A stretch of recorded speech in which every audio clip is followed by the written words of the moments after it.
Hello and welcome to another episode of Collab with Kiva. I'm your host, Kiva Slade.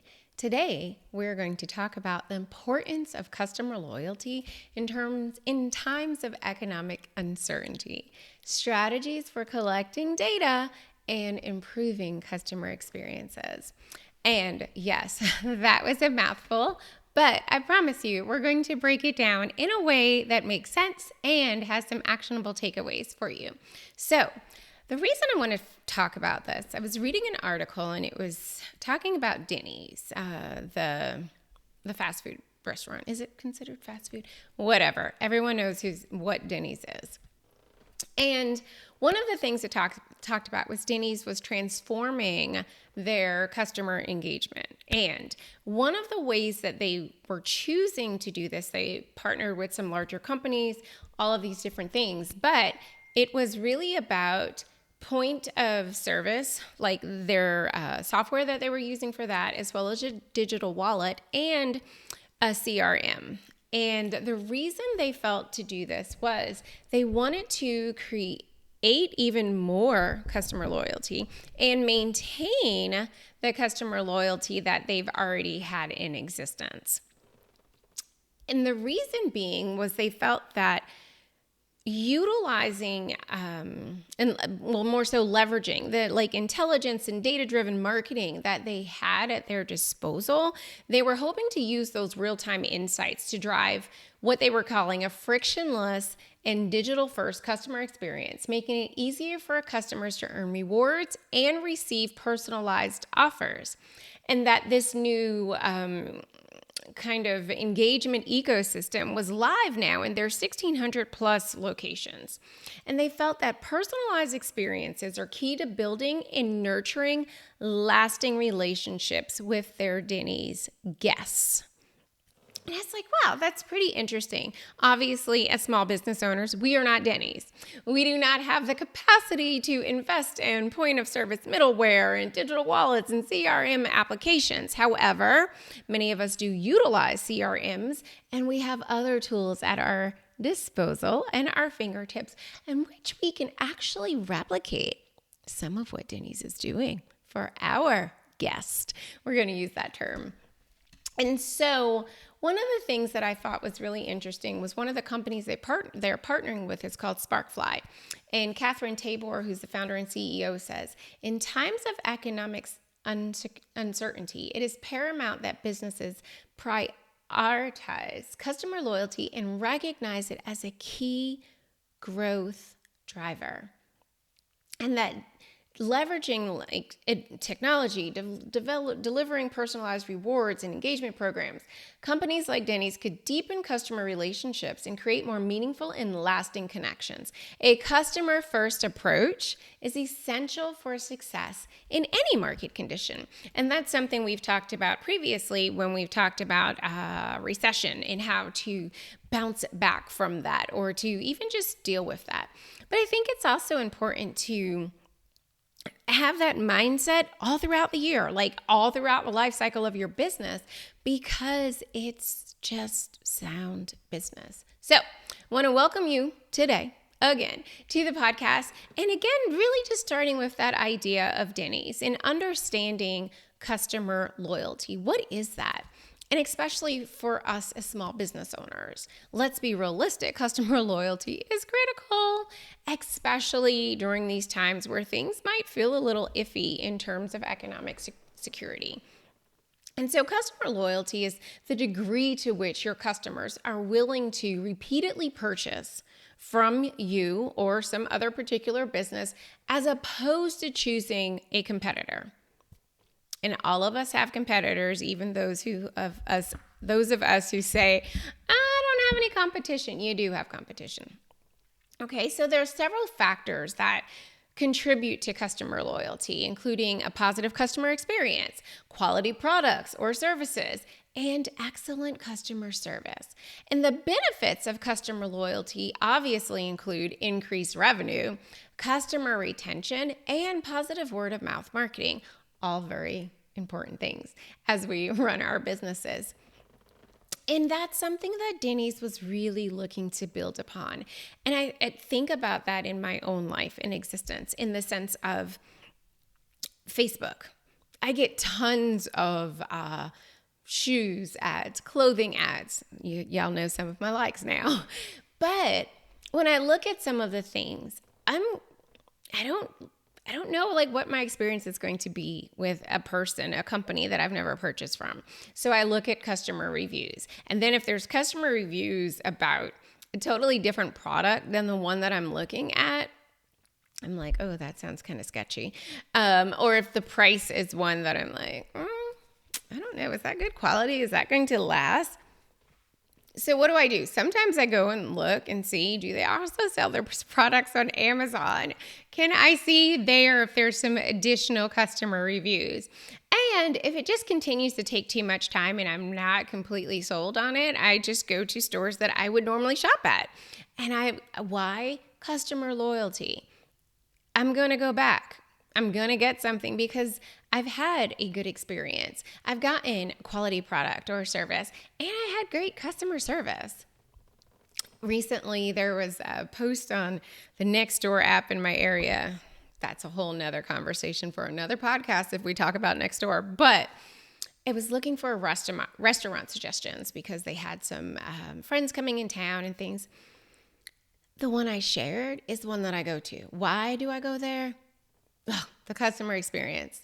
From the time that you make your online reservation to the time that you go in and how they just treat me, and my gluten-free allergy is totally acknowledged and I get special bread instead of the crackers and this instead of that. It's always a great time. And the one time that I went there, where the kitchen was a bit backed up, things were a bit slammed. It was also during restaurant week. Stupid me for making a reservation during that time, wasn't aware. And they felt obviously bad because we waited a little longer for our entrees than normal. We were comp dessert and a few other items. So again, excellent customer service. Those are things that make people want to come back. I am positive word of mouth marketing for them. Trust me, all by myself. So once we understand what that customer loyalty is, and for many of us, we already see it. We see it in the form of referrals. We see it when people we've worked with actually refer us to someone else who wants to work with us. You see it also when you may not have actually worked with them, but the feeling they got from that discovery call and you guys determined that you weren't a good fit necessarily, they still tell other people about you. You're like, what? You came from who? Had no idea. So that's all great stuff. So now that we got that customer loyalty part down, let's talk about the second part, which is really the collecting the data. We want to collect data on consumer attitudes, preferences, behaviors. Like those are all things that Denny's is capturing. And as people who have to market their businesses, those are things that we need to have access to so that we can still thrive in the midst of a recession.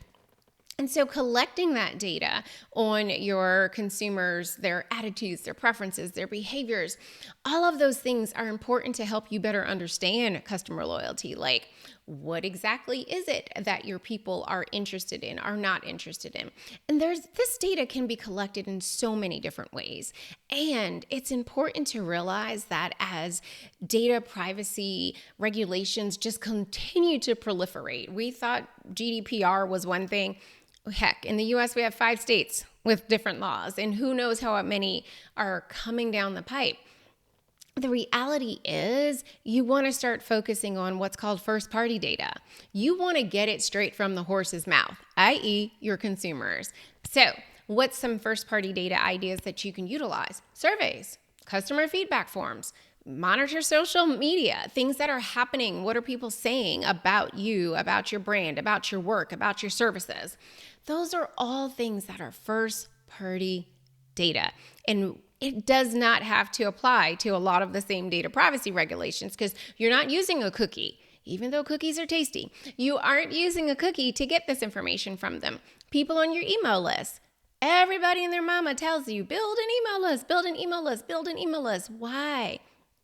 And that wasn't emu list, that was email list. They tell you this for that certain purpose, that you can directly connect with those people. You can ask them questions. You can segment your audience. You might, look, someone like myself, I talk about operations, I talk about business analytics. Well, most times I think people should want to hear about both, but maybe they don't. So I can ask them, what is it that you're looking to hear about? And they can tell me. I can use that data. And so it's important for you to realize what kind of things can you start picking and start collecting in your data toolkit for you to have access to this information. So where do people find you from? That's available to you, assuming you have like Google Analytics or some other analytic platform installed on your website. And most of you have a website. You have a privacy policy that's listed on there. If not, go check out the episode with Nicole Sherry Oden. She will drill it into your head. You have a website, you need a privacy policy. They should go together. So think about those things. How can you get additional information from your people? Finding out what it is that they like. How do they find you? What do they use to find you? What kind of terms are they utilizing? Google Search Console will let you know some of that, letting it, connecting it, making sure it's connected with your website, and then obviously your Google Analytics 4, so that you can have some understanding of, so when people type in blah, blah, blah, they wound up coming to me. That's where that SEO comes in handy.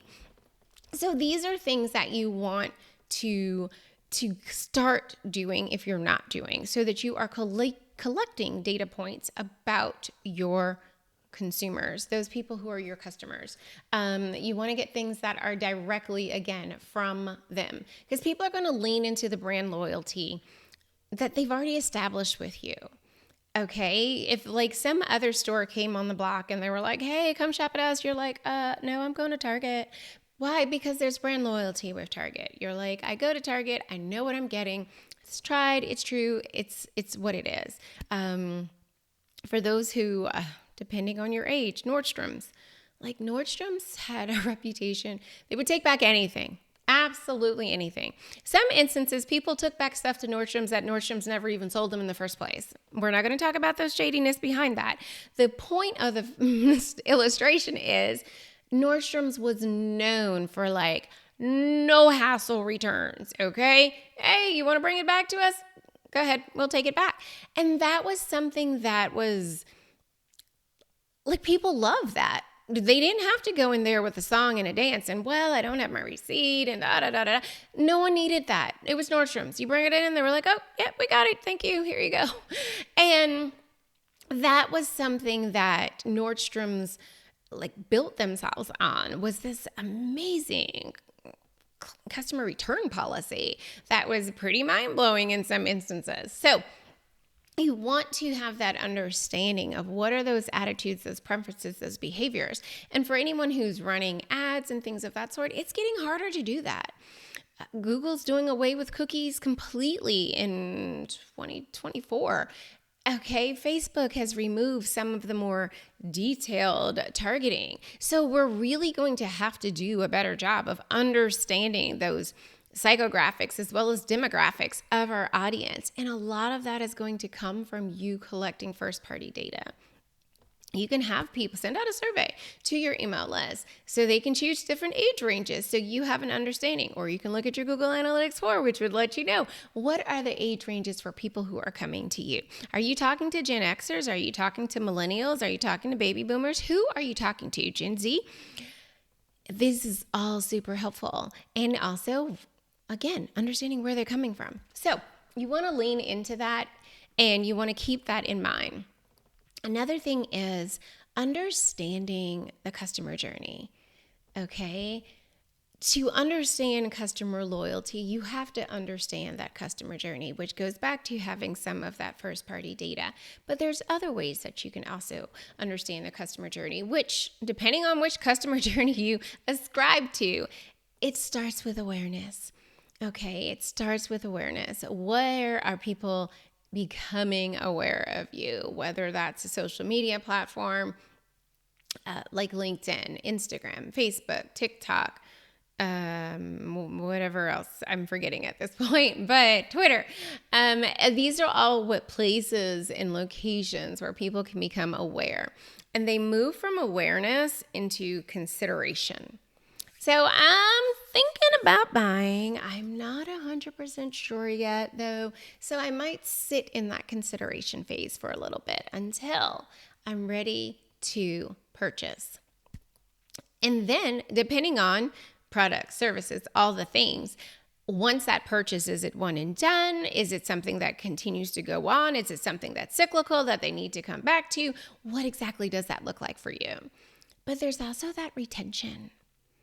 And that's just what it is. Retaining, that's keeping these people in some way, shape, fashion, or form. Do they stay on your email list? Or after they get something from you, are they done and there's no other forms of communication with you?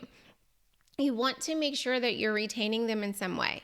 So if you have a one and done, a VIP date, what is a VIP date? Is there anything else from that they will need to maybe possibly circle back to you in 6 months, a year, 2 years? I recently did a VIP day to have some new web copy. I might be finished for a while. I might need to circle back in 2 years. I might need to circle back in 3 years, depending.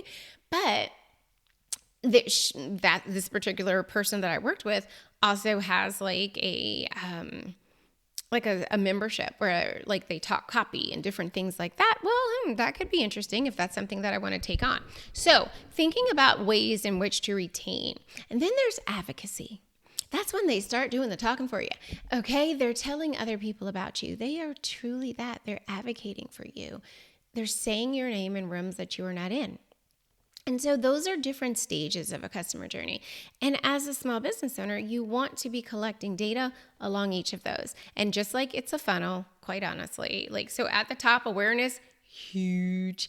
And as we come down from awareness to consideration, purchase, retention, and advocacy, it gets smaller and smaller and smaller, because everyone who becomes aware of you is not necessarily in the market to buy whatever it is that you have. So therefore, the amount of people moving from awareness to consideration, you're going to obviously see the difference. The amount that moved from consideration to purchase, smaller. Purchase to retention, smaller. To advocacy. So there is a process to this. However, again, you want to start collecting data along this process. How do they first become aware of you? How long are they on your email list or in your orbit of some way, shape, or fashion or form before they actually go to consideration or to purchase? And you can then make some educated guesses of how long your buying cycle is from that time someone comes aware of you to that time that they give you money. So something to think about is understanding your customer journey. And the last thing is, I really want you to understand that as you go through this, as a small business owner, I get it. There's a lot of stuff that you need to do. Trust me, I know. But in all of that, lots of things that you need to do, you do need to become more data centric as you continue to grow. There are things that you might have had access to in the past that you are going to start no longer having access to. And you're going to want to, need to, all of those things in terms of using data to be more informed about the decisions that you could and should, in many cases, make in your business. So I want you to start with these 3 action items. There's 3. This is not going to be complicated. I want you to conduct regular customer surveys to collect data on the consumer attitudes, preferences, and their behaviors. Poll your audience, people. Talk to them.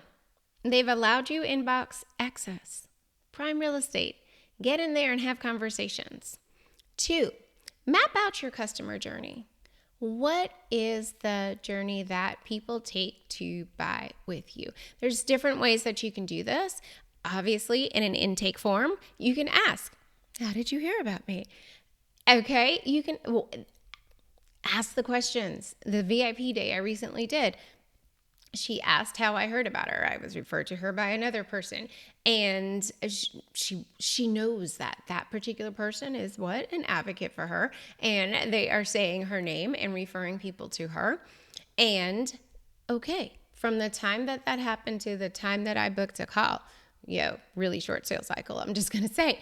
But it also had a lot to do with that referral. I totally trusted the person that I asked. And so when they gave me this referral, did my own little research, had a quick discovery call with her, but I was like, oh, I like her and I want to go forward with this. But map out that customer journey, because some other questions that she asked in one of the follow-up surveys was really around what were some takeaways from our work together? What were some things that I liked? What were some things that I didn't like, even in her process of onboarding me? And that's, again, part of the journey, because if she asks those questions of people who book with her and who do not book with her, or pay her and don't pay her, she actually gets to start to understand, these are things that made people who paid me money. This is some of the things. These are some things that people who did not pay me money.